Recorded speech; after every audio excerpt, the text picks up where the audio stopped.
Hi, just trying another video update for you. Please bear with me as I'm trialling this technology to see how we go.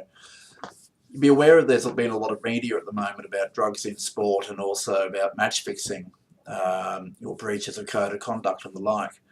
The Australian government has been taking a position on this, and they've formed what's called the National Integrity of Sport Unit. Now, the National Integrity of Sport Unit is trying to collaborate with sports, and they're doing that through a network called the Australian Sports Integrity Network. Now, there's about 23 sports involved in that, ranging from cricket, rugby league and rugby union, through to golf, boxing, yachting. There's a whole variety there. And that network is put together so that sports can discuss issues relating to integrity. Now, the focus of this group is mainly to do with anti-doping, drug controls, but also about results manipulation and the effect of betting and money in sport. The goal of the NISU is to provide information to sports, guidance, set best practice, resources and the like. The sorts of things that they're trying to do is make sure that sports are set up with good governance and have accountability in how they operate. They want to make sure that we either have in place our own tools or make use of the tools they'll have available. They also want to provide a lot of information about sports science and medicine, which is moving so fast it's very difficult for the governing organisations or the controlling organisations to keep up with that.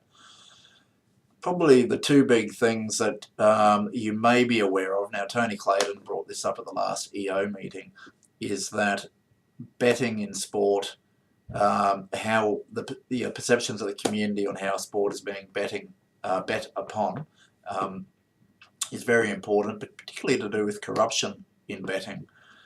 There's been a lot of scandals in other sports. We know that people do it. I don't think there's a lot of betting in sailing, but it's really untested. No one's looked. So we're just aware that that's a concern of the government. But there's been a major shift in anti-doping legislation that you should be aware of. The anti-doping agencies are no longer limited to biological tests, that is blood tests or urine samples or the like.